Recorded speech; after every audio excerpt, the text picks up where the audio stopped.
ഇവിടെ ഞാൻ സംസാരിക്കേണ്ടിയിരിക്കുന്നത് ചാവറയച്ചനെ പറ്റിയാണ്. ചാവറയച്ചൻ നമ്മുടെ നവോത്ഥാന ചരിത്രത്തിന് നൽകിയ, ചരിത്രത്തിനല്ല നമ്മുടെ നവോത്ഥാനത്തിന്, കേരള നവോത്ഥാനത്തിന് നൽകിയ സംഭാവനകളെ പറ്റിയും. ഇവിടെ ഈ നവോത്ഥാനത്തിൻ്റെ ചരിത്രം ആലോചിക്കുമ്പോൾ കേരളത്തിൽ എഴുതപ്പെട്ടിട്ടുള്ള ചരിത്രങ്ങളിലൊക്കെ വിട്ടുപോയിരിക്കുന്ന ഒരു കണ്ണി എന്ന് പറയുന്നത് ക്രൈസ്തവ സംഭാവനകളാണ്. അതിലെ ക്രൈസ്തവ സംഭാവനകളാണ്. 2018 നമുക്കുണ്ടായ വലിയ പ്രളയം, ആ പ്രളയം കഴിഞ്ഞിട്ട് കേരളത്തിൽ ഒരു നവകേരളമാക്കി മാറ്റാൻ വേണ്ടി ഉള്ള ശ്രമങ്ങൾക്ക് പിൻബലമേകാൻ വേണ്ടി രൂപം കൊടുത്തൊരു കമ്മിറ്റി ഉണ്ടായിരുന്നു, ഒരു നവോത്ഥാന സമിതി. ആ സമിതിയിൽ ക്രൈസ്തവ സമൂഹത്തിൽ നിന്നുള്ള ആരെയും ഉൾപ്പെടുത്തിയിരുന്നില്ല. അതേപ്പറ്റി പരാതി വന്നപ്പോൾ ബഹുമാന്യനായ ഒരു സമുദായ നേതാവ് പറഞ്ഞത്, നവോത്ഥാനത്തിന് ക്രിസ്ത്യാനികളുടെ സംഭാവന ഒന്നും ഇല്ല, പിന്നെ എന്തിനാണ് അവരെ ഉൾപ്പെടുത്തുന്നത് എന്നായിരുന്നു. അപ്പോൾ ഇതാണ് നമ്മുടെ ഇവിടുത്തെ ഒരു സാഹചര്യമെന്ന് ഓർമ്മിപ്പിക്കുകയാണ് ചെയ്തത്. നമ്മുടെ ഇവിടെ എഴുതപ്പെട്ടിട്ടുള്ള എല്ലാ നവോത്ഥാന ചരിത്രങ്ങളും ഈ ഒരൊറ്റ കാരണം കൊണ്ട് തന്നെ അപൂർണമാണ് എന്ന് പറയാതിരിക്കാൻ നിർവാഹമില്ല. ഒരു ചരിത്രവും ഒരിക്കലും പൂർണ്ണമാകുന്നില്ല.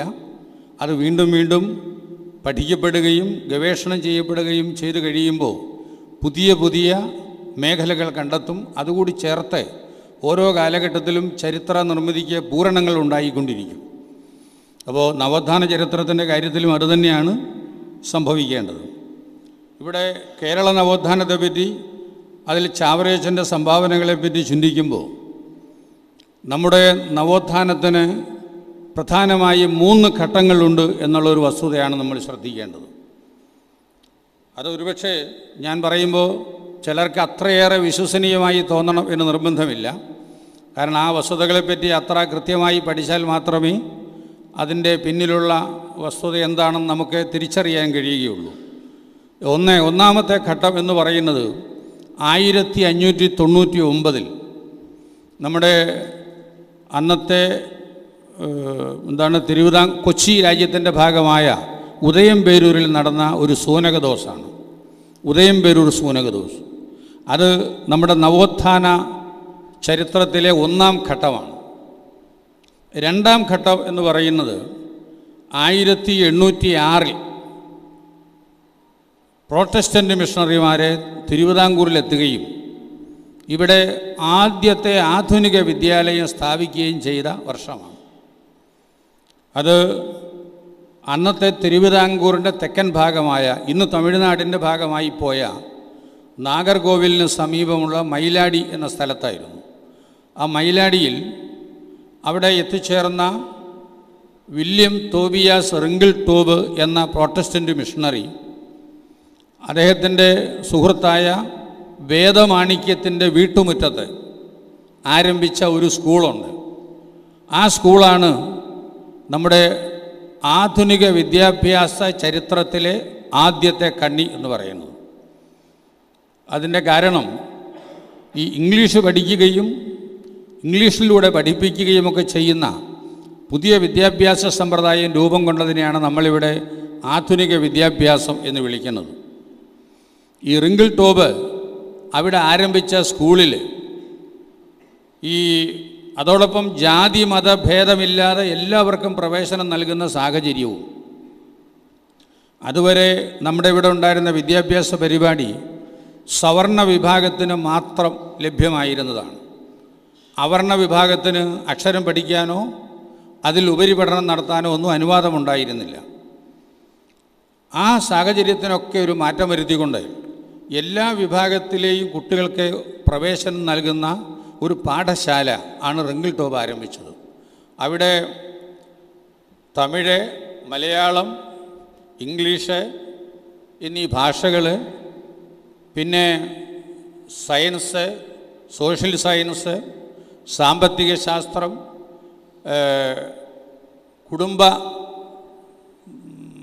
കുടുംബ സംരക്ഷണം, കുടുംബ ബജറ്റ് ഉണ്ടാക്കുന്ന കാര്യങ്ങൾ, ഗൃഹജോലികൾ, ശിശുപരിപാലനം, ഇങ്ങനെയൊക്കെയുള്ള ഒരു ജീവിതത്തോട് ബന്ധപ്പെട്ട എല്ലാ വിഷയങ്ങളെ സംബന്ധിച്ചുമുള്ള പഠനം റിങ്കിൾ ടോബിൻ്റെ സ്കൂളിലുണ്ടായിരുന്നു.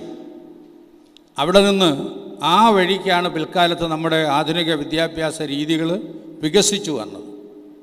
അതുകൊണ്ടാണ് ഈ രണ്ടാം ഘട്ടം എന്ന് പറയുന്നത് 1806 ആരംഭിക്കുന്നതാണ്.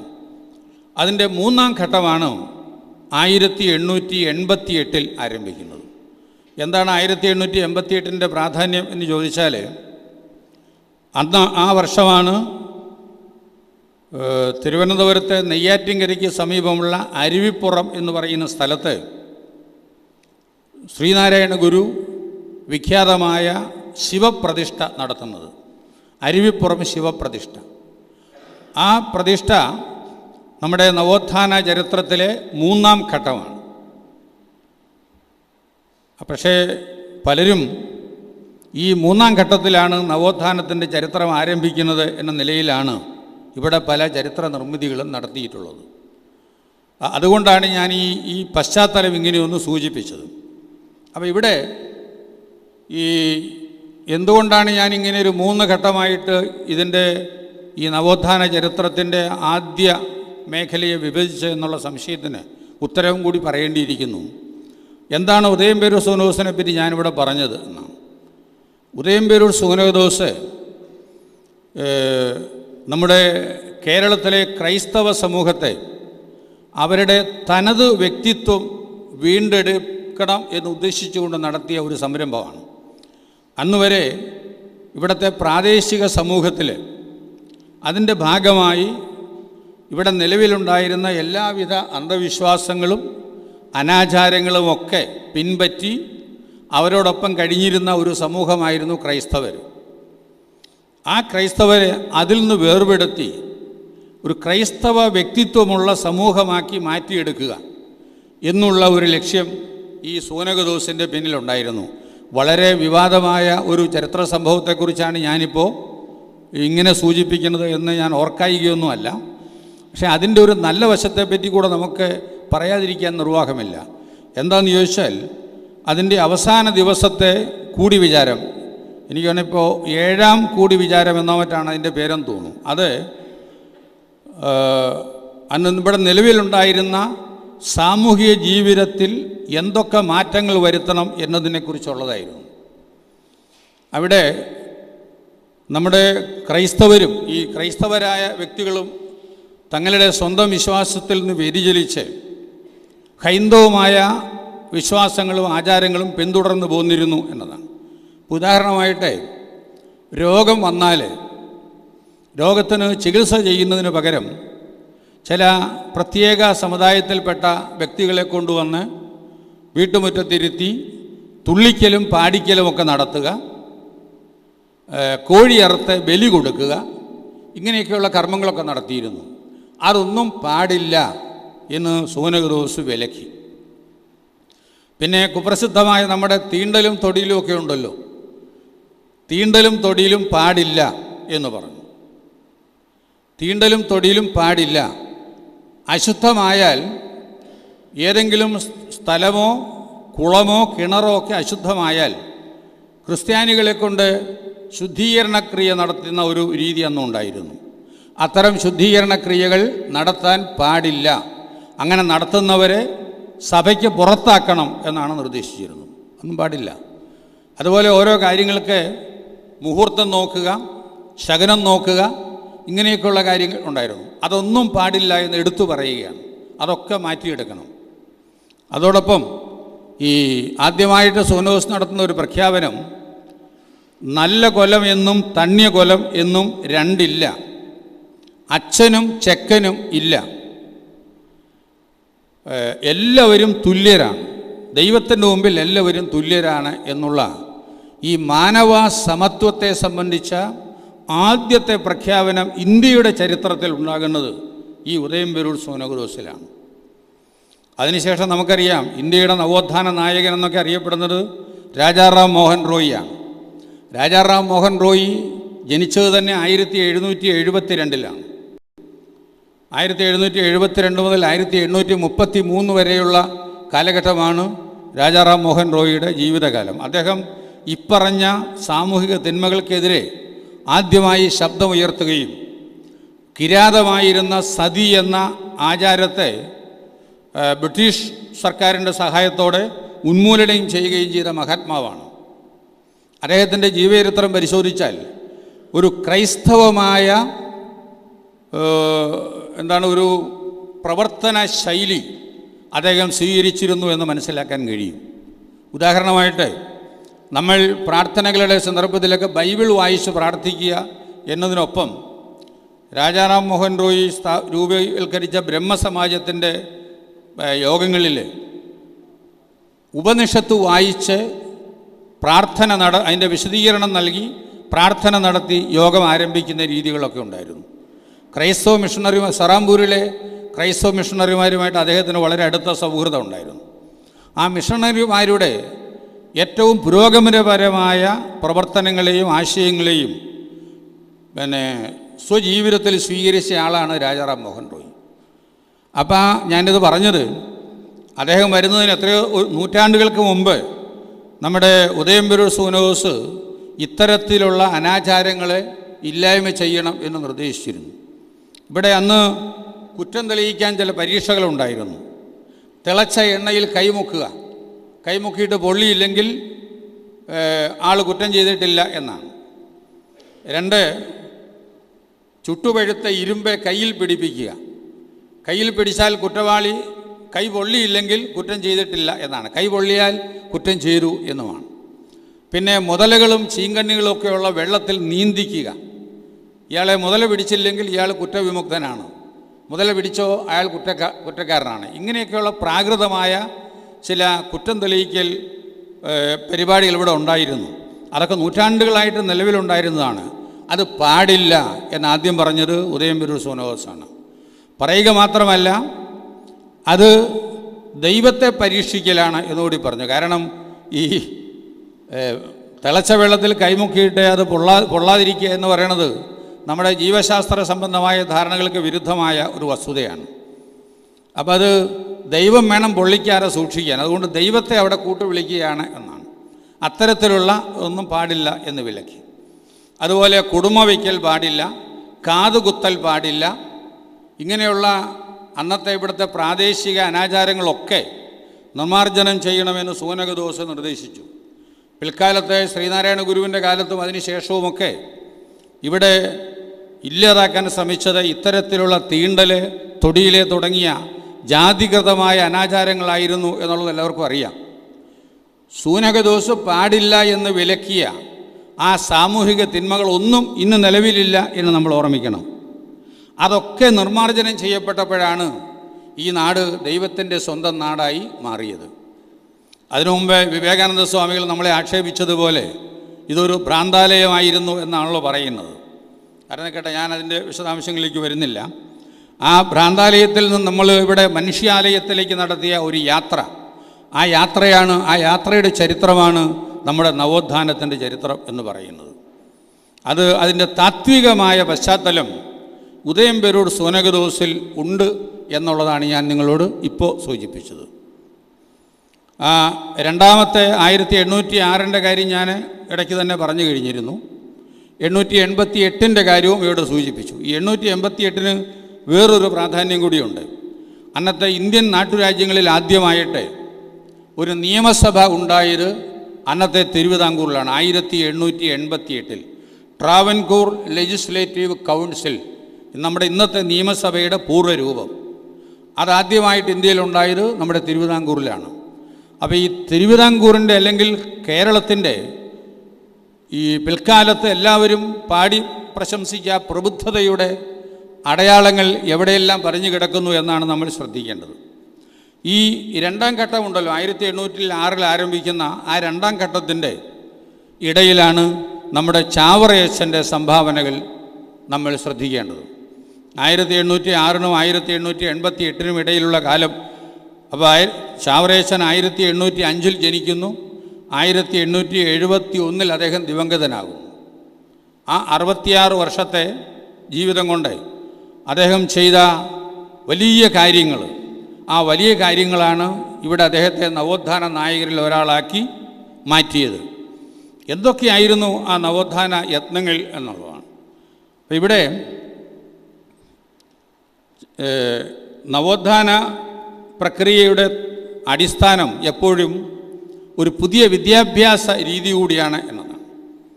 ഈ ഉദയമൂര് സൂനോസും പറയുന്നുണ്ട്, ജനങ്ങൾക്ക് വിദ്യാഭ്യാസം നൽകണം, വൈദികർക്ക് പ്രത്യേക വിദ്യാഭ്യാസം നൽകണം എന്നൊക്കെ അതിലെടുത്ത് പറയുന്നുണ്ട്. ഈ ലോക നവോത്ഥാനമുണ്ടല്ലോ, റിനൈസൻസ് എന്ന് പ്രഖ്യാതമായ ലോകചരിത്രത്തിലെ ആ സംഭവം 1350 ശേഷം ഇറ്റലിയുടെ ഭാഗമായ ഫ്ലോറൻസിൽ ആരംഭിച്ച് യൂറോപ്പിലെമ്പാടും പടർന്നു കയറിയ ആ ഒരു പുതിയ സാംസ്കാരിക പ്രക്രിയ, അതിനെയാണ് യൂറോപ്യൻ നവോത്ഥാനം അല്ലെങ്കിൽ ലോക നവോത്ഥാനം എന്ന് വിളിക്കുന്നത്. അതവിടെ ഫ്ലോറൻസ് സർവകലാശാലയിൽ നിന്നാണ് ആരംഭിക്കുന്നത്. അന്ന് അവിടെ നിലവിലുണ്ടായിരുന്ന വിദ്യാഭ്യാസ രീതി ജനങ്ങളുടെ ആധ്യാത്മികതയ്ക്ക് പ്രാമുഖ്യം നൽകുന്നതും അവരുടെ ലൗകിക ജീവിതത്തെ പാടെ അവഗണിക്കുന്നതുമായിരുന്നു. അതിനൊരു മാറ്റം വരുത്തണമെന്നും ജനങ്ങളുടെ ലൗകിക ജീവിത ആവശ്യങ്ങൾക്ക് കൂടി പരിഗണന നൽകുന്നതായിരിക്കണം വിദ്യാഭ്യാസ സമ്പ്രദായം എന്നുള്ള ഒരാവശ്യം ഉയർന്നത് ആ സർവകലാശാലയിൽ നിന്നാണ്. ആ സർവകലാശാല 1321 ആരംഭിച്ചതാണ്. 1321 അവിടെ നിന്ന് 1351 അവിടെ ഡിഗ്രി കൊടുക്കുകയും മറ്റുമൊക്കെ ചെയ്യുന്ന രീതികൾ വന്നത്. അത് ഒരു കാര്യം നമ്മൾ ശ്രദ്ധിക്കേണ്ടതാണ്. ഈ പാശ്ചാത്യ വിദ്യാഭ്യാസ രംഗം, പാശ്ചാത്യ സർവകലാശാലകൾ, ആദ്യകാല സർവകലാശാലകൾ മുഴുവൻ മാർപ്പാപ്പായുടെ അംഗീകാരമോ അനുവാദത്തോടോ കൂടി മാത്രം സ്ഥാപിക്കപ്പെട്ട വിദ്യാഭ്യാസ സ്ഥാപനങ്ങളായിരുന്നു. ആധുനിക ചരിത്രത്തിലെ ആദ്യത്തെ സർവകലാശാല 1088 ഇറ്റലിയിലെ ബൊളോഞ്ഞോയിൽ സ്ഥാപിതമായതാണ്. ബൊളോഞ്ഞോ സർവകലാശാലയാണ് ഇന്ന് നിലവിലുള്ള ഏറ്റവും പഴയ സർവകലാശാല. അതാണ്. ആ സർവകലാശാലയും റോമിലെ മാർപ്പാപ്പായുടെ നേരിട്ടുള്ള നിയന്ത്രണത്തിലായിരുന്നു. പിന്നീട് ഓക്സ്ഫോർഡ് സർവകലാശാല വരെ, ഇംഗ്ലണ്ടിലെ ഓക്സ്ഫോർഡ് സർവകലാശാല വരെ മാർപ്പാപ്പായുടെ അനുവാദത്തോടു കൂടി മാത്രം സ്ഥാപിക്കപ്പെട്ടിട്ടുള്ള സർവകലാശാലകളാണ്. പാരീസ് സർവകലാശാലയും അതുപോലെയുള്ള മറ്റ് യൂറോപ്യൻ സർവകലാശാലകളൊക്കെ ഇത്തരത്തിൽ നിലവിൽ വന്നിട്ടുള്ളതാണ്. അപ്പോൾ അവിടെ ഈ ക്രൈസ്തവ സഭയുടെ ഇത്തരം സംരംഭങ്ങളിലുള്ള ആ ഇടപെടൽ എന്ന് പറയുന്നത് നമ്മുടെ ഇവിടെ തീരെ അപരിചിതമായ ഒരു വസ്തുതയാണ്. നമ്മുടെ ഇവിടെ ആരും അതേപ്പറ്റി അങ്ങനെ സംസാരിക്കാറില്ല എന്നതാണ്. ഇവിടെ ചാവറേസിനെ പറ്റി നമ്മൾ പറയുമ്പോൾ പള്ളിക്കൊപ്പം പള്ളിക്കൂടം ഉണ്ടാകണം എന്നുള്ള ആ ഒരു ആഹ്വാനം അദ്ദേഹമാണ് നൽകി. 1765 സർക്കുലറിൽ അങ്ങനെ പറഞ്ഞിരുന്നു എന്നാണ് പറയപ്പെടുന്നത്. അപ്പോൾ ഈ പള്ളിക്കൊപ്പം പള്ളിക്കൂടം എന്ന് പറയുന്ന ആ ഒരു പ്രക്രിയ വാസ്തവത്തിൽ ആരംഭിക്കുന്നത് യൂറോപ്പിൽ നിന്നാണ്. യൂറോപ്പിൽ തന്നെ 826 അന്നത്തെ മാർപ്പാപ്പയായിരുന്ന യൗജേനിയൂസ് രണ്ടാമൻ വിളിച്ചു ചേർത്ത ഒരു റോമൻ സിനഡുണ്ട്. റോമൻ സിനഡ് ഒരുപക്ഷെ ഇറ്റലിയിലെ മെത്രാന്മാരെ വിളിച്ചു കൂട്ടിയിട്ടുള്ള ഒരു സിനഡായിരുന്നിരിക്കണം. ആ സിനഡിൽ എടുത്ത തീരുമാനങ്ങളിലൊന്ന് എല്ലാ കത്തീഡ്രൽ പള്ളികളോടും ആശ്രമങ്ങളോടും ഇടവക ദൈവാലയങ്ങളോടും ചേർന്ന് സ്കൂളുകൾ ആരംഭിക്കണം എന്നുള്ളതായിരുന്നു. അപ്പോൾ ഈ കത്തീഡ്രൽ ദൈവാലയങ്ങൾ, ആശ്രമങ്ങൾ, ഇടവക ദൈവാലയങ്ങൾ ഇവയോട് ചേർന്ന് സ്കൂളുകൾ ആരംഭിക്കുക. അതവിടെ മാത്രമല്ല, വേണമെങ്കിൽ വേറെ എവിടെയും ആവശ്യമെന്ന് തോന്നുന്നിടത്തും സ്കൂളുകൾ ആരംഭിക്കണം എന്ന് റോമൻ സിനഡ് ഒരു തീരുമാനം എടുത്തതായിട്ട് ചരിത്രത്തിലുണ്ട്. അവിടെ നിന്നാണ് ഈ പള്ളിക്കൊപ്പം പള്ളിക്കൂടം എന്നുള്ള ഒരു ആശയം രൂപം കൊണ്ട് ലോകത്തിൻ്റെ നാനാഭാഗങ്ങളിലേക്ക് പ്രചാരത്തിൽ വന്നത്. അതാണ് റിങ്കിൾട്ടോവ് എന്ന് പറയുന്ന പ്രോട്ടസ്റ്റൻ്റ് മിഷണറി യൂറോപ്പിൽ നിന്ന് ഇവിടെ എത്തിയപ്പോൾ ഇങ്ങോട്ട് കൊണ്ടുവന്ന ഒരാശയം. അദ്ദേഹത്തിൻ്റെ ആഗ്രഹവും ഈ മൈലാടിയിൽ ഒരു പള്ളിയും അതോടൊപ്പം ഒരു പള്ളിക്കൂടവും കൂടി സ്ഥാപിക്കണം എന്നായിരുന്നു. പക്ഷേ പള്ളി സ്ഥാപിക്കണമെങ്കിൽ അന്നത്തെ ഗവൺമെൻറ്റിൻ്റെ അനുവാദം വേണമായിരുന്നു. അന്നിവിടെ തിരുവിതാംകൂർ ഗവൺമെൻറ്റിൽ ദളവയായിരിക്കുന്നത് വേലുത്തമ്പിയാണ്. വേലുത്തമ്പി ദളവയുടെ അടുത്ത് അനുവാദം ചോദിച്ചപ്പോൾ അദ്ദേഹം പറഞ്ഞു, ഇവിടെ ധാരാളം സഭകൾ ഇപ്പം തന്നെ ഉണ്ട്, ഇനി ഒരു പുതിയ സഭയും കൂടെ ഇവിടെ ആവശ്യമില്ല എന്നായിരുന്നു. അങ്ങനെ അദ്ദേഹത്തിന് അനുവാദം കൊടുത്തില്ല. അത് കഴിഞ്ഞ് 1809 വേലുത്തമ്പി ദളവ ആത്മഹത്യ ചെയ്തു. ഇതിന് ശേഷം 1809 തന്നെ റിങ്കിൾ ടോബിന് അവിടെ ദേവാലയം നിർമ്മിക്കാനുള്ള അനുവാദം തിരുവിതാംകൂർ ഗവൺമെൻറ് കൊടുക്കുന്നുണ്ട്. അങ്ങനെ സ്കൂൾ തുടങ്ങി 3 കൊല്ലമായപ്പോഴാണ് അദ്ദേഹത്തിന് അവിടെ പള്ളിയും കൂടി സ്ഥാപിക്കാൻ കഴിഞ്ഞത്. അപ്പം അതിനുശേഷം ഈ നാഗർകോവിലിൻ്റെ സമീപത്ത് അദ്ദേഹം 6 പള്ളികളും സ്ഥാപിച്ചതായിട്ടാണ് കാണുന്നത്. എല്ലായിടത്തും പള്ളി ഉണ്ടായിരുന്നു, ഒപ്പം പള്ളിക്കൂടവും ഉണ്ടായിരുന്നു. അതിൻ്റെ പിൻഗാമിയായിട്ട് വന്ന ചാൾസ് മീഡ് 1810 മുതൽ ഈ നാഗർകോവിൽ പ്രദേശത്ത് മിഷൻ പ്രവർത്തനം നടത്തിയ പ്രോട്ടസ്റ്റന്റ് മിഷണറിയാണ്. അദ്ദേഹം ആ പ്രദേശങ്ങളിലെല്ലാം പുതിയ പള്ളികളും പള്ളിക്കൂടങ്ങളും സ്ഥാപിച്ചു എന്ന് മാത്രമല്ല, എവിടെയെല്ലാം പുതിയ പ്രോട്ടസ്റ്റന്റ് സമൂഹങ്ങൾ രൂപം കൊള്ളുന്നുണ്ടോ അവിടെയൊക്കെ പള്ളിയും പള്ളിക്കൂടവും സ്ഥാപിക്കണമെന്ന് നിർദ്ദേശവും കൊടുക്കുന്നുണ്ട്. അത് നാഗർകോവിൽ അവിടവും കടന്ന് നമ്മുടെ തിരുവനന്തപുരവും കടന്ന് തിരുവിതാംകൂറിൻ്റെ മറ്റു ഭാഗങ്ങളിലേക്കെല്ലാം വ്യാപിക്കുകയാണ്. അപ്പോൾ 1806 ശേഷം ഈ ചാവറേശൻ്റെ ജീവിതകാലമായപ്പോഴേക്ക് നമ്മുടെ തിരുവിതാംകൂർ പ്രദേശങ്ങളിലൊക്കെ പ്രത്യേകിച്ച് ഈ സാമ്പത്തികമായി സാമൂഹികമായി പിന്നോക്കം നിൽക്കുന്ന ജനവിഭാഗങ്ങളുടെ ഇടയിൽ പ്രോട്ടസ്റ്റൻ്റ് മിഷണറിമാരുടെ, അത് റിങ്കിൾ ടോബും മറ്റും ഉൾപ്പെട്ട സഭ അറിയപ്പെടുന്ന ലണ്ടൻ മിഷണറി സൊസൈറ്റി എന്നായിരുന്നു. അതിനുശേഷം 1808 ആയപ്പോൾ ആലപ്പുഴയിലെ തോമസ് നോർട്ടൺ എന്ന് പറയുന്ന ഒരു പ്രോട്ടസ്റ്റന്റ് മിഷണറി ചർച്ച് മിഷണറി സൊസൈറ്റിയുടെ അംഗമായിട്ട് CMS ആണത്. അതിലെ തന്നെ അംഗമായ തൊട്ടടുത്ത വർഷം ബെഞ്ചമിൻ ബെയ്ലി കോട്ടയത്തെ നമ്മുടെ നാട്ടിലെത്തിച്ചേരുന്നു. അപ്പോൾ ഇവരെല്ലാം ഈ പ്രദേശങ്ങളിൽ എന്താ ചെയ്തതെന്ന് ചോദിച്ചാൽ പള്ളികളും പള്ളിക്കൂടങ്ങളും ആരംഭിക്കുകയാണ്. കുട്ടികളെ പഠിപ്പിക്കുക. അത് ഈ ജാതിമത ഭേദമില്ലാതെ എല്ലാ കുട്ടികൾക്കും അവരുടെ സ്ഥാപനങ്ങളിൽ ചെല്ലാം, അവിടെ പഠിക്കാൻ അനുവാദമുണ്ട്. പക്ഷേ കത്തോലിക്ക സമൂഹത്തിലെ ആളുകൾ അവരുടെ സ്കൂളുകളിൽ കുട്ടികളെ വിടാൻ തയ്യാറായിരുന്നില്ല. കാരണം പ്രോട്ടസ്റ്റൻ്റ് വിശ്വാസത്തിൻ്റെ സ്വാധീനം ഉണ്ടാവുകയും നമ്മുടെ കുട്ടികളുടെ കത്തോലിക്ക വിശ്വാസം ദുർബലപ്പെടുകയും ചെയ്താലോ എന്നുള്ളൊരു ഭയം ഉണ്ടായിരുന്നത് കൊണ്ട് അധികാരികൾ തന്നെ അത്തരം സ്ഥാപനങ്ങളിൽ കുട്ടികളെ വിടാൻ പാടില്ല എന്ന് പറഞ്ഞിരുന്നു. അങ്ങനെയുള്ള കാലഘട്ടത്തിലാണ് ചാവറേശൻ 1861 വരാപ്പുഴ അതിരൂപതയുടെ വികാരി ജനറലായി നിയമിക്കപ്പെടുന്നത്. അങ്ങനെ വികാരി ജനറലായി നിയമിക്കപ്പെട്ട് കഴിഞ്ഞപ്പോൾ അദ്ദേഹം തൻ്റെ ഭരണത്തിന് കീഴിലുള്ള, അതായത് തിരുവിതാംകൂറിലെ വരാപ്പുഴ രൂപതയുടെ അധീനതയിലുള്ള പ്രദേശങ്ങളിലെ സീറോ മലബാർ അല്ലെങ്കിൽ മാർത്തോമ കത്തോലിക്കരെ, അവരുടെ മേലുള്ള ആത്മീയ അധികാരമാണ് വരാപ്പുഴ മെത്രാപ്പോലിത്ത ചാവറേശൻ എന്ന വികാരി ജനറലിന് നൽകിയത്.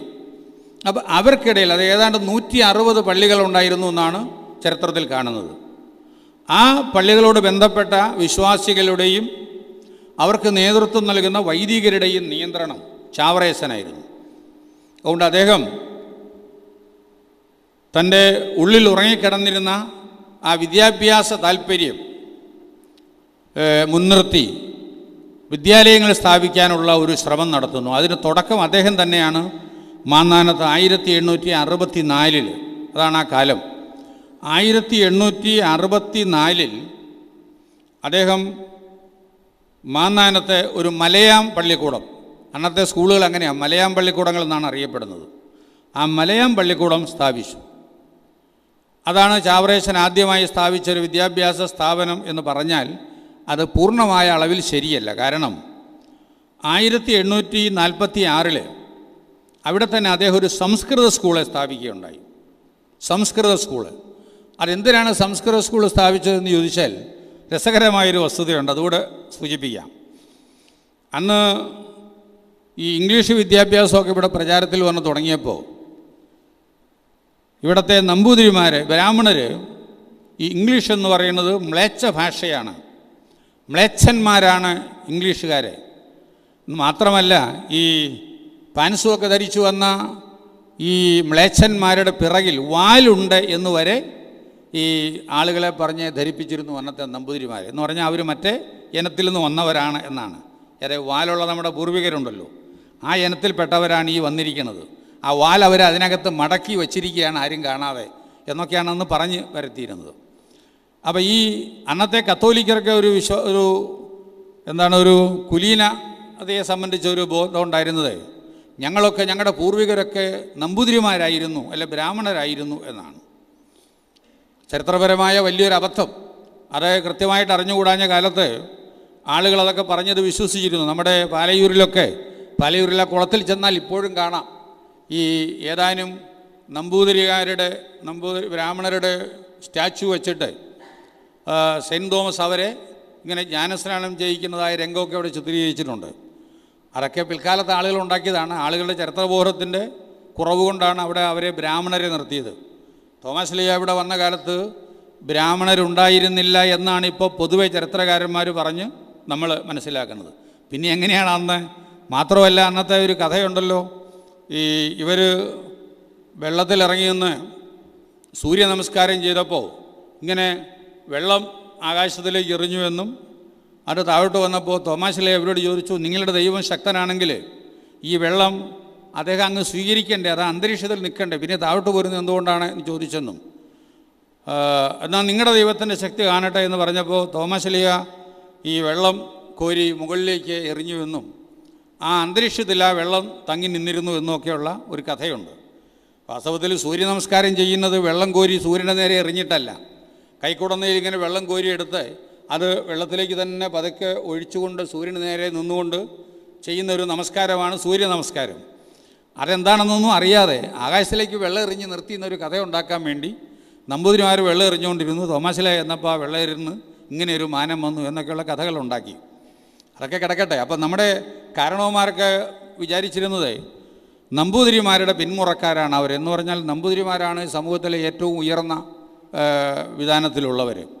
അപ്പോൾ അവരുടെ പരമ്പരയാണ് ഞങ്ങളെന്ന് പറഞ്ഞാൽ അതിൻ്റെ സ്റ്റാറ്റസ് കൂടുകയാണല്ലോ, അത് പറയാൻ വേണ്ടിയാണ്. പക്ഷേ ഇത്ര വലിയൊരു അബദ്ധമില്ലെന്ന് മാത്രമല്ല, ഇവിടെ നമ്പൂതിരിമാരും ഇല്ലല്ലോ, നമ്പൂതിരിമാരുടെ പിൻഗാമികളാണ് എന്ന് പറയുന്നത് അപമാനകരമായ ഒരു കാര്യമായിട്ടുകൂടി എടുക്കേണ്ടതാണ്. കാരണം ഇങ്ങനെ സുഖലോലുപന്മാരും അലസന്മാരും മടിയന്മാരും സംസ്കാരശൂന്യരുമായ ഒരു ജനവിഭാഗം വേറെ ഇവിടെ ഉണ്ടായിട്ടില്ല എന്നാണ് എനിക്ക് തോന്നുന്നത്. അവരിവിടെ നടപ്പിലാക്കിയ അനാചാരങ്ങളും അബദ്ധങ്ങളുമൊക്കെ എന്തുമാത്രമാണ് കേരള സമൂഹത്തെ സാംസ്കാരികമായി മലിനീകരിച്ച് കളഞ്ഞ ഒരു വർഗമായിരുന്നു വാസ്തവത്തിൽ. അതുകൊണ്ട് അവരുടെ പിൻഗാമികളാവുക എന്ന് പറയുന്നത് വലിയ അബദ്ധമാണ്. സാംസ്കാരികമായി നമ്മൾ ഏറ്റവും താഴെത്തട്ടിലേക്ക് പോകുന്നു എന്നുള്ളതിൻ്റെ ഒരു അടയാളമായിട്ട് ഇത് എടുക്കാൻ കഴിയൂ എന്നാണ്. അത് നിൽക്കട്ടെ, അതെന്തായാലും അത് ഞാൻ അധികം വിശദീകരിക്കുന്നില്ല. എന്തായാലും നമ്മുടെ കാരണവന്മാർ അങ്ങനെ വിചാരിച്ചിട്ട് നമ്പൂതിരിമാർക്ക് വേണ്ടാത്ത ഒരു ഭാഷ നമുക്കും വേണ്ട എന്ന് പറഞ്ഞ് നമ്മുടെ ആളുകൾ ഇംഗ്ലീഷ് പഠിക്കാനായിട്ട് വലിയ വൈമുഖ്യം കാണിച്ചിരുന്നു. പക്ഷേ സംസ്കൃതം പഠിക്കാൻ താല്പര്യമായിരുന്നു. ധാരാളം ക്രിസ്ത്യാനികൾ സംസ്കൃത പണ്ഡിതന്മാർ പണ്ടുണ്ടായിരുന്നു, വൈദ്യന്മാരുമൊക്കെ. അപ്പോൾ അവർ സംസ്കൃതം പഠിച്ചിട്ടാണ്. വൈദ്യശാസ്ത്ര ഗ്രന്ഥങ്ങളൊക്കെ അന്ന് ഇന്ത്യയിലുള്ളത് സംസ്കൃതത്തിലാണ്. അഷ്ടാംഗഹൃദയം മുതലുള്ള എല്ലാ വൈദ്യശാസ്ത്ര ഗ്രന്ഥങ്ങളും സംസ്കൃത ഭാഷയിൽ എഴുതപ്പെട്ടതാണ്. അപ്പോൾ അത് പഠിക്കുന്ന ഒരു രീതി ഉണ്ടായിരുന്നു. അപ്പോൾ അതുകൊണ്ട് സംസ്കൃതം പഠിക്കാനുള്ള ക്രിസ്ത്യാനികളുടെ അനുകൂല മനോഭാവത്തെ പ്രയോജനപ്പെടുത്തി ആ സമൂഹത്തിലൊരു ഒരു പുരോഗമനം അല്ലെങ്കിൽ ഒരു ഉന്നതി വരുത്താൻ വേണ്ടിയാണ് ചാവറയച്ചൻ ആദ്യമായിട്ടൊരു സംസ്കൃത സ്കൂൾ സ്ഥാപിച്ചത്. ഇവിടെയും നമ്മുടെ ഒരു പരാതി, നമുക്കെന്നും പരാതിയാണല്ലോ, ഒരു പരാതി പറയാനുള്ളത് കേരളത്തിൻ്റെ സംസ്കൃത വിദ്യാഭ്യാസ ചരിത്രം എടുത്താൽ അവിടെ എങ്ങും ഈ ചാവറയച്ചൻ സ്ഥാപിച്ച ഒരു വിദ്യാലയത്തെ പറ്റിയുള്ള ഒരു പരാമർശം കാണുകയില്ല. വാസ്തവത്തിൽ കേരളത്തിൽ ആദ്യമായി ഉണ്ടായ സംസ്കൃത വിദ്യാലയം ഈ മാന്നാനത്തെ ചാവറയച്ചൻ സ്ഥാപിച്ച വിദ്യാലയമാണ്. അവിടെ എന്തുമാത്രം പഠനമൊക്കെ പിൽക്കാലത്ത് നടന്നു എന്നൊന്ന് ചോദിച്ചാൽ നമുക്ക് കൃത്യമായിട്ടൊന്നും അതേപ്പറ്റി അറിഞ്ഞുകൂടാ. ഇപ്പോൾ പാവറട്ടിയിൽ കുര്യാക്കോസ് വൈദ്യൻ അദ്ദേഹം സ്ഥാപിച്ച ആ സംസ്കൃത വിദ്യാലയം ഇന്ന് ഗവൺമെൻറ് ഏറ്റെടുത്ത് അവിടെ വലിയ തോതിൽ നടന്നു പോകുന്നുണ്ട്. അപ്പോൾ തൃശ്ശൂരിലും ഒരു ക്രിസ്ത്യാനി അന്ന് സംസ്കൃത സ്കൂൾ സ്ഥാപിക്കുകയും അതിങ്ങനെ ധാരാളം വിദ്യാർത്ഥികളൊക്കെ ചേർന്നിട്ടുള്ള ഒരു മഹാസ്ഥാപനമായി വളരുകയും ഒക്കെ ചെയ്ത ചരിത്രം ഇവിടെ ഉണ്ട്. അപ്പോൾ അങ്ങനെയൊരു പാരമ്പര്യം കേരളത്തിലെ ക്രൈസ്തവ സമൂഹത്തിനുണ്ടായിരുന്നു എന്നൊന്ന് സൂചിപ്പിക്കുക മാത്രമാണ് ഞാനിവിടെ ചെയ്യുന്നത്. അതവിടെ നിൽക്കട്ടെ. അപ്പോൾ 1864 ചാവറയച്ചൻ മാന്നാനത്ത് തുടങ്ങിയ മലയാം പള്ളിക്കൂടം, ആ മലയാം പള്ളിക്കൂടത്തിൽ അതിൻ്റെ പ്രവർത്തനങ്ങളിൽ അദ്ദേഹം വരുത്തിയ ചില പരിഷ്കാരങ്ങളാണ് വിപ്ലവകരമായി നമുക്ക് അനുഭവപ്പെടുന്നത്. ഒന്ന്, അദ്ദേഹം സ്കൂള് തുടങ്ങിയിട്ട് ആവശ്യമുള്ളവരൊക്കെ വന്ന് പഠിച്ചുകൊള്ളട്ടെ എന്ന് പറഞ്ഞ് അവിടെ ഇരിക്കുകയല്ല ചെയ്തത്. മറിച്ച് അദ്ദേഹം ചെയ്തത് സമീപപ്രദേശങ്ങളിലൊക്കെ ഇറങ്ങി നടന്ന് വീടുകളിലൂടെ ചെന്ന് വീടുകളിൽ നിന്ന് സാമ്പത്തിക ശേഷി ഇല്ലാത്തതുകൊണ്ടോ ഭക്ഷണം കഴിക്കാനില്ലാത്തതുകൊണ്ടോ വസ്ത്രം ധരിക്കാനില്ലാത്തതുകൊണ്ടോ ഒക്കെ സ്കൂളുകളിലേക്ക് വരാൻ മടിച്ചിരുന്ന പാവപ്പെട്ട കുട്ടികളെ വീടുകളിൽ ചെന്ന് പെറുക്കിയെടുത്ത് സ്കൂളിൽ കൊണ്ടുവന്ന് അവരെ കുളിപ്പിച്ച് ഭക്ഷണം കൊടുത്ത് വസ്ത്രം ധരിപ്പിച്ച് സ്കൂളുകളിലിരുത്തി പഠിപ്പിച്ചു എന്നതാണ്. അപ്പോൾ സ്കൂളുകളിൽ യൂണിഫോം എന്ന് പറയുന്നതൊക്കെ ഇന്നിപ്പോൾ നമുക്ക് സുപരിചിതമായ വസ്തുതയാണ്. സ്കൂൾ കുട്ടികൾക്ക് വസ്ത്രം കൊടുക്കുക എന്നുള്ള ആ ഒരു വിപ്ലവകരമായ പരിഷ്കാരം ആരംഭിക്കുന്നത് വാസ്തവത്തിൽ കുര്യാക്കോസ് അച്ഛനാണ്. ഇതെല്ലാം കഴിഞ്ഞിട്ട് 1944 ഒരു സാർജൻറ്റ് കമ്മീഷൻ എന്ന് പറഞ്ഞൊരു കമ്മീഷനെ അന്നത്തെ ബ്രിട്ടീഷ് ഗവൺമെൻറ് ഇവിടെ നിയമിക്കുകയുണ്ടായി. എന്താണ് ഈ സാർജൻറ്റ് കമ്മീഷന് കൊടുത്തിരുന്ന നിർദ്ദേശങ്ങൾ? യുദ്ധാനന്തര കാലഘട്ടത്തിലെ ഇന്ത്യയിലെ വിദ്യാഭ്യാസം എങ്ങനെ ആയിരിക്കണം എന്നുള്ളതിനെപ്പറ്റി നിർദ്ദേശം കൊടുക്കണം എന്നതായിരുന്നു. ആ കമ്മീഷൻ റിപ്പോർട്ടിലാണ് ആദ്യമായിട്ട് സ്കൂൾ കുട്ടികൾക്ക് വസ്ത്രവും ഭക്ഷണവും ആവശ്യമെന്നാൽ കൊടുക്കണമെന്നുള്ള നിർദ്ദേശം വന്നിരുന്നത്.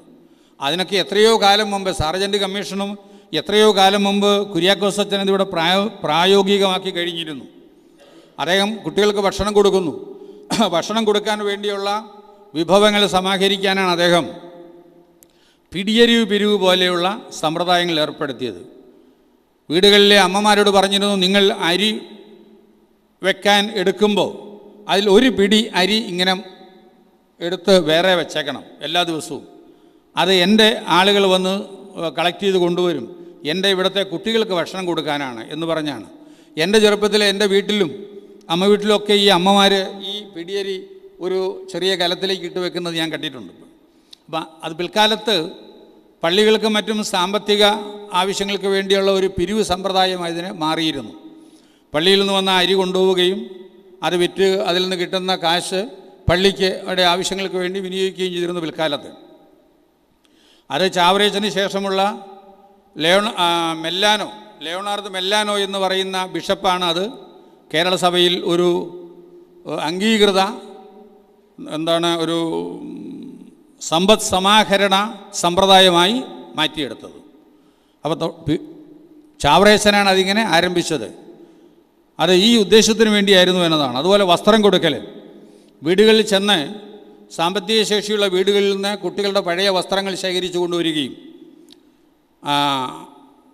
വസ്ത്രങ്ങളില്ലാത്തടത്ത് നിന്ന് അവരുടെ സംഭാവന സ്വീകരിച്ച പുതിയ വസ്ത്രം വാങ്ങുകയൊക്കെ ചെയ്ത് അച്ഛൻ തൻ്റെ കുട്ടികൾക്ക് വസ്ത്രം കൊടുത്തിരുന്നു. ഇതൊക്കെ അന്നത്തെ കാലഘട്ടത്തിൽ ഒരു തുടക്കമാണ്, ഏറ്റവും പുതിയ കാര്യം. ഇന്ന് ചരിത്രം പരിശോധിക്കുമ്പോൾ പിൽക്കാലത്ത് നമ്മുടെ ഇവിടെ ജനജീവിതത്തിൽ പ്രചാരത്തിൽ വന്ന ചില പരിഷ്കൃത ആശയങ്ങളാണ് അദ്ദേഹം അവിടെ അവതരിപ്പിച്ചത്. ഇങ്ങനെയാണ് ഈ നവോത്ഥാനം എന്നുള്ള ഒരു തലത്തിലേക്ക് ചാവറേച്ചൻ തൻ്റെ സമൂഹത്തെ നയിക്കുന്നത്. തൻ്റെ സീറോ മലബാർ ക്രൈസ്തവരുടെ സമൂഹത്തിലാണ് അദ്ദേഹത്തിൻ്റെ ഈ പ്രവർത്തനങ്ങൾ മുഴുവൻ വരുന്നത്.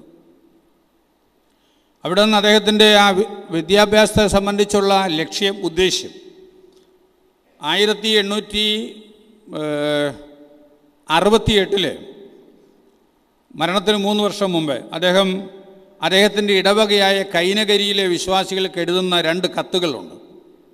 ആ 2 കത്തുകൾ ആണ് ഒരു നല്ല അപ്പൻ്റെ ചാവരുൾ എന്ന് പറഞ്ഞ് ഇന്ന് പ്രചാരത്തിലിരിക്കുന്നത്. കാരണം ഒരു മരണവേളയിൽ തൻ്റെ മക്കൾക്ക് കൊടുക്കുന്ന ഉപദേശങ്ങളെയാണ് ഈ ചാവരുൾ എന്നതുകൊണ്ട് വിവക്ഷിക്കുന്നത്. അങ്ങനെ ചാവറേച്ചൻ തൻ്റെ ജീവിത സായാഹ്നത്തിൽ തൻ്റെ ഇടവകയിലെ ജനങ്ങളെ എൻ്റെ പ്രിയ മക്കളെ എന്ന് സംബോധന ചെയ്തുകൊണ്ട് എഴുതുന്ന 2 കത്തുകൾ. ആ കത്തുകൾ ഞാൻ അത് പരിശോധിച്ചപ്പോൾ എങ്ങനെയായിരിക്കണം ക്രൈസ്തവ കുടുംബങ്ങൾ എന്നുള്ളതിനെ പറ്റിയുള്ള മാർഗനിർദ്ദേശമാണ് ആ കത്തുകളിൽ പൊതുവേ ഉള്ളത്. അതിൽ അദ്ദേഹം പറയുന്ന ഒരു കാര്യം, കുട്ടികളെ തിരിച്ചറിവിൻ്റെ പ്രായമായാൽ വിദ്യാലയങ്ങളിൽ അയച്ച് പഠിപ്പിക്കണം എന്നാണ്. വിദ്യാലയങ്ങളിൽ അയച്ച് പഠിപ്പിക്കണം എന്ന് അദ്ദേഹം പറയുന്നത്, നമ്മുടെ കണ്ണുകൾക്ക് പ്രകാശം കാണാനുള്ള കഴിവ് ഇല്ല എങ്കിൽ ആ കഴിവില്ലാത്തവർ കുരുടന്മാർ എന്നാണ് അറിയപ്പെടുന്നത്. അതുപോലെ അറിവിൻ്റെ പ്രകാശം കാണാൻ കഴിവില്ലാത്ത കുട്ടികളെ നമ്മൾ കഴിവില്ലാത്തവരെ നമ്മൾ ജ്ഞാനക്കുരുടന്മാർ എന്ന് വിളിക്കേണ്ടിയിരിക്കുന്നതാണ്. ജ്ഞാനക്കുരുടന്മാർ. അപ്പോൾ ജ്ഞാനം ഇല്ലാത്തത് കൊണ്ട് അതിൻ്റെ വെളിച്ചം കാണാൻ അവർക്ക് കഴിവില്ല, വിദ്യാഭ്യാസം ഇല്ലാത്തത് കൊണ്ട്. അപ്പോൾ അത് അങ്ങനെയുള്ളവരെ ജ്ഞാനകുരുടന്മാർ. ഈ ജ്ഞാനകുരുടത്വം മാറ്റാനാണ് വാസ്തവത്തിൽ ചാവറയച്ചൻ ഈ സ്ഥാപനങ്ങൾക്ക് തുടക്കം കുറിക്കുന്നത്. ആ ജ്ഞാനകുരുടത്വം എന്ന് പറയുമ്പോൾ നമ്മൾ ഈ ആത്മാവിലെ വെളിച്ചം, മനസ്സിൻ്റെ വെളിച്ചം, മനസ്സിൻ്റെ അറിവ്. പിന്നെ ശങ്കരാചാര്യർ അദ്ദേഹത്തിൻ്റെ ഒരു സ്തോത്രകൃതിയിൽ ഈ അധ്യാപകരെ പറ്റി, ഗുരുക്കന്മാരെ പറ്റി പറയുന്ന ഭാഗത്ത് പിന്നെ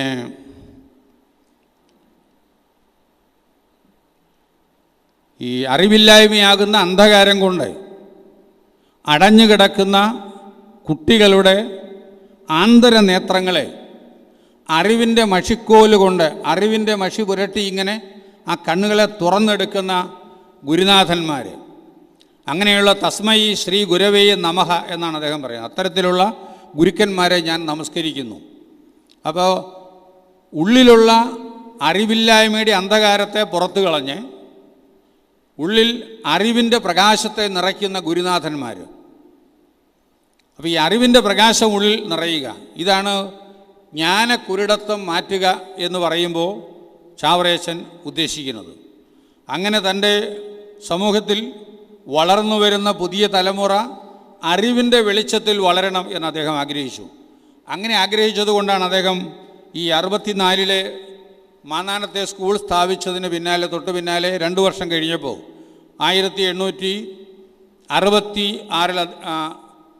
ആ സർക്കുലർ പുറപ്പെടുവിക്കും. നമ്മൾ രസകരമായൊരു കാര്യം അല്ലെങ്കിൽ ദുഃഖകരമായൊരു കാര്യം, ഈ സർക്കുലർ ഇതുവരെ കണ്ടുകിട്ടിയിട്ടില്ല എന്നതാണ്. ഇങ്ങനെയൊരു സർക്കുലർ പുറപ്പെടുവിച്ചതിനെ പറ്റിയുള്ള പരാമർശങ്ങളല്ലാതെ ആ സർക്കുലറിൻ്റെ ഒരു കോപ്പി ഒരിടത്തു നിന്നും കണ്ടെത്താൻ കഴിഞ്ഞിട്ടില്ല. അദ്ദേഹത്തിൻ്റെ കീഴിലുള്ള 160 പള്ളികളിലേക്കും അത് അയച്ചിട്ടുണ്ടാകണം. അതിൻ്റെ തൊട്ട് തലേ വർഷം വരാപ്പുഴ മെത്രാപ്പൊലീത്ത ഇങ്ങനെ സ്കൂളുകൾ സ്ഥാപിക്കണമെന്നൊക്കെ പറഞ്ഞ് ഒരു ഇടയലേഖനം അയക്കുന്നുണ്ട്. ആ ഇടയലേഖനത്തിൻ്റെ വെളിച്ചത്തിലാവണം കുര്യാക്കോസ് അച്ചൻ പിൽക്കാലത്ത് ഈ സർക്കുലർ എഴുതിയതെന്ന് നമ്മൾ അനുമാനിക്കേണ്ടിയിരിക്കുന്നു. അത് ഇവിടെ ലത്തീൻ സഭയുടെ ചരിത്രകാരന്മാർ പള്ളിക്കൊപ്പം പള്ളിക്കൂടം എന്ന് പറയുന്ന ആശയം കേരളത്തിൽ ആദ്യമായി കൊണ്ടുവന്നത്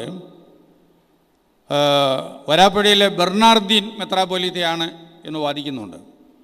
അദ്ദേഹം 1857 മറ്റോ എഴുതി എന്ന് പറയുന്ന ഒരു സർക്കുലറിൽ പള്ളികളോട് ചേർന്ന് പള്ളിക്കൂടങ്ങൾ ഉണ്ടാക്കണം എന്ന് പറയുന്നുണ്ട്. ഞാനും അത് വായിച്ചു നോക്കിയുണ്ടായി. പക്ഷേ എന്നിട്ട് അദ്ദേഹം പറയുന്നത് ഈ പള്ളിക്കൂടങ്ങളിൽ എന്താണ് ചെയ്യേണ്ടത്, അവിടെ സംക്ഷേപ വേദാർത്ഥം വിശദമായി പഠിപ്പിച്ചു കൊടുക്കണം എന്നാണ്. അത് ഞായറാഴ്ചകളിലും കടമുള്ള ദിവസങ്ങളിലും മാത്രം പ്രവർത്തിച്ചാൽ മതി, കുട്ടികൾക്ക് നടന്നെത്താവുന്ന ദൂരത്തിലായിരിക്കണം ഈ സ്ഥാപനങ്ങൾ എന്നൊക്കെ പ്രത്യേകം പറയുന്നുണ്ട്. അപ്പോൾ ഈ സംക്ഷേപ വേദാർത്ഥം എന്ന് പറയുന്നത് നമ്മുടെ ആദ്യത്തെ കാറ്റഗിസം ടെക്സ്റ്റാണ്. അത് വെറും കാറ്റഗിസം ടെക്സ്റ്റ് എന്ന് പറഞ്ഞാൽ നിർത്തിയാൽ അതിൻ്റെ ചരിത്രപരമായ പ്രാധാന്യം വരികയില്ല. 1772 ക്ലമൻ്റ് പിയാനിയോസ് എന്ന് പറയുന്ന ഒരു ഇറ്റാലിയൻ മിഷണറി അന്നത്തെ ആലങ്ങാട്ട് സെമിനാരിയെ പഠിപ്പിച്ചിരുന്നു. റോമിൽ നിന്ന് അദ്ദേഹത്തിന് കിട്ടിയ നിർദ്ദേശത്തിൻ്റെ വെളിച്ചത്തിൽ അദ്ദേഹം ഇവിടെ കരിയാറ്റി ഔസേപ്പ് മൽപ്പാൻ, അന്ന് അവിടുത്തെ അധ്യാപകനാണ്, ഈ ഔസേപ്പ് മൽപ്പാൻ്റെ സഹായത്തോടെ രൂപപ്പെടുത്തിയ സംക്ഷേപ വേദാർത്ഥം എന്ന് പറയുന്ന ഒരു പുസ്തകം റോമിൽ കൊണ്ടുപോയി അവിടുത്തെ പ്രസ്സിൽ അച്ചടിച്ച് കേരളത്തിൽ കൊണ്ടുവരികയാണ്. 1772 മലയാള ഭാഷയിൽ അച്ചടിച്ച ആദ്യത്തെ ഗ്രന്ഥം ഈ സംക്ഷേപ വേദാർത്ഥമാണ്. അതിനു മുമ്പ് 1675 മുതൽ 1704 വരെയുള്ള കാലഘട്ടത്തിൽ ആയിട്ട് 10-12 വോള്യങ്ങളായി പ്രസിദ്ധീകരിച്ച ഒരു ഗ്രന്ഥമുണ്ട്. അത് പിന്നെ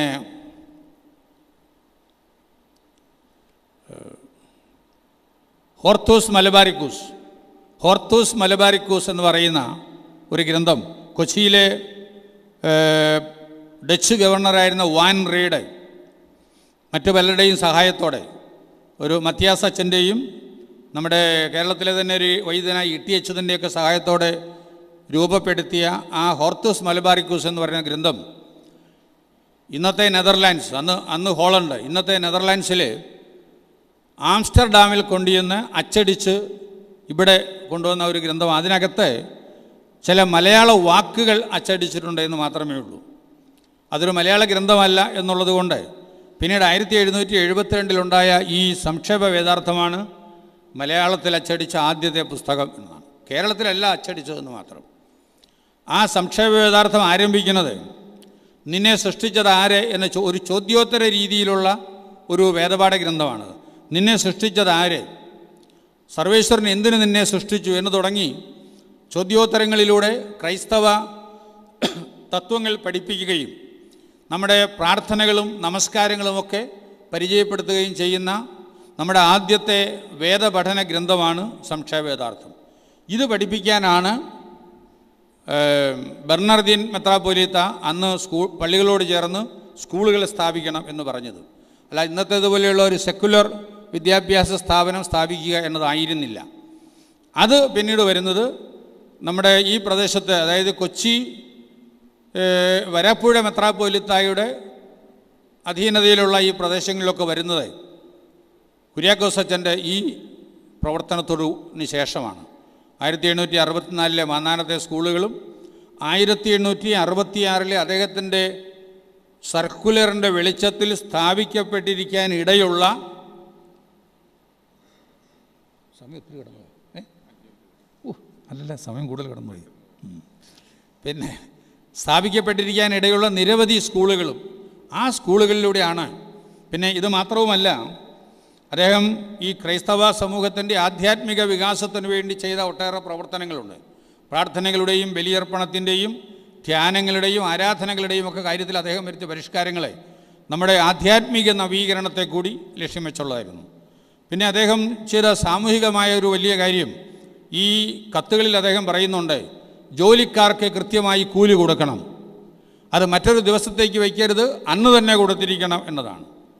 ജോലിക്കാർക്ക് കൃത്യമായ കൂലി കിട്ടണമെന്ന് പറഞ്ഞുകൊണ്ടാണ് അയ്യങ്കാളിയെപ്പോലുള്ളവരും വൈകുണ്ഠസ്വാമിയെപ്പോലുള്ളവരും ഒക്കെ പിൽക്കാലത്തെ വിപ്ലവകരമായ നീക്കങ്ങൾ നടത്തിയിട്ടുള്ളത്. അതിനൊക്കെ വളരെ മുമ്പേ കുര്യാക്കോസ് അച്ഛൻ തൻ്റെ കത്തുകളിലൂടെ തൻ്റെ ഇടവകക്കാരോട് ജനങ്ങളോട് ഓർമ്മിപ്പിക്കുന്നു.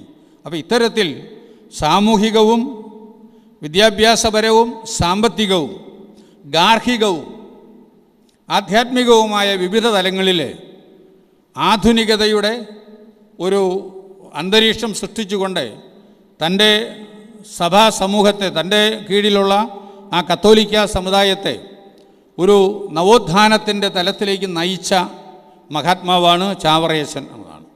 മറ്റോരോ സാമുദായിക പരിഷ്കർത്താക്കളും അവരവരുടെ സമുദായത്തിലാണ് പ്രവർത്തനങ്ങൾ കേന്ദ്രീകരിച്ചത്.